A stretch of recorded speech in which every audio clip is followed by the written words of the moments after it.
En Extremo Oriente, la acción de la aviación norteamericana contra Japón no presentó, en un principio, rasgos de tan excepcional crueldad como la desplegada en Alemania. No obstante, debe mencionarse el bombardeo de la ciudad de Touyame, de unos 125.000 habitantes, a finales de 1944. Según el historiador Kairin, los edificios de la ciudad fueron destruidos en un 98,6%. Tokio sufrió varios bombardeos, el mayor de ellos a finales de mayo de 1945. En ese ataque, aunque se atacaron fábricas, se bombardeó también el núcleo urbano de la población.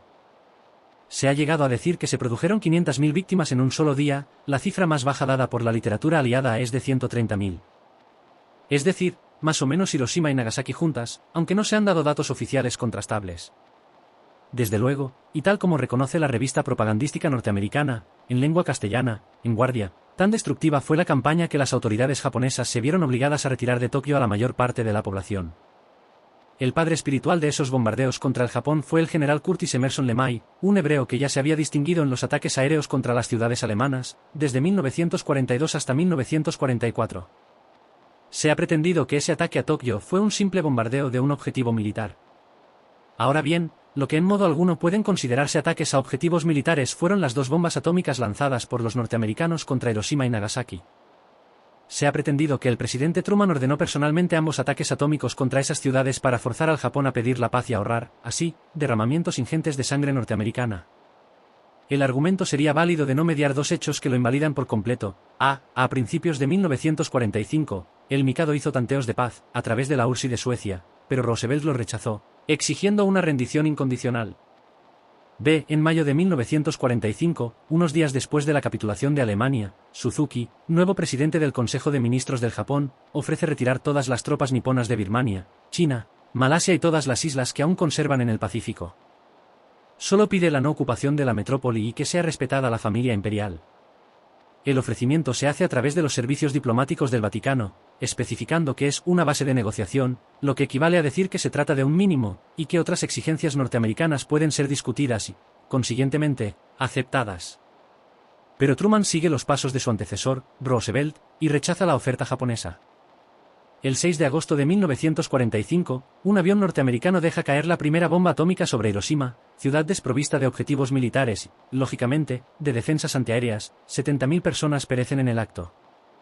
Japón pide la paz de modo oficial. Washington prepara cuidadosamente su respuesta a la petición japonesa. Muy laboriosamente para que Stalin tenga tiempo de denunciar su tratado con Tokio, declarar la guerra al Japón y poder participar como beligerante en la Conferencia de la Paz. Lo hace el día 8 de agosto. 24 horas después, una segunda bomba atómica es arrojada sobre Nagasaki. 55.000 muertos.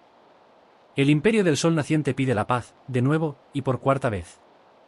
Esta vez, Truman, magnánimo, se la concede, aunque, eso sí, incondicionalmente. El caso es, no obstante, que esa incondicionalidad será, en la práctica, mucho menos dura que la impuesta a Alemania. De hecho, los americanos aplicarán las condiciones que pedía el Japón a Truman en el mes de mayo, pero la diferencia práctica será enorme, de haber aceptado la petición nipona de mayo del 1945, que equivalía a todos los efectos, a una rendición sin condiciones. La URSS no habría tenido tiempo de declarar la guerra al Japón, en lo que fue insólitamente solicitado por Truman, y no se hubiera podido inmiscuir en los asuntos del Asia Oriental. El rechazo de la petición del presidente Suzuki en mayo del 1945 trajo como consecuencia que, al final de la guerra en Extremo Oriente, los soviéticos, que no llegaron a disparar un solo tiro contra los japoneses, ocuparon el sur de la gran isla de Sakhalin y Manchuria, lo que les fue revalidado en el Tratado de Paz.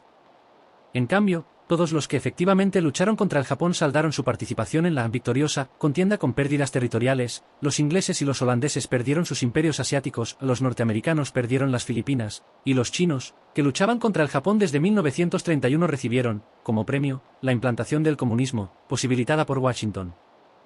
Todo eso, por el criminal retraso en aceptar una capitulación. Todo eso, para poder lanzar 2 bombas atómicas sobre 2 ciudades indefensas. Y no podemos pasar por alto la interesantísima observación hecha por un escritor católico inglés, Arthur Kenneth Chesterton, quien recuerda, a la primera comunidad católica del Japón se hallaba precisamente en Hiroshima.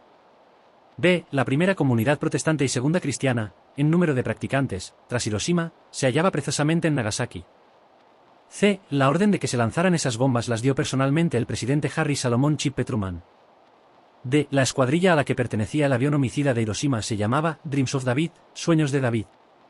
El piloto que arrojó la primera bomba atómica, Tibbets, era del mismo origen que el presidente Truman.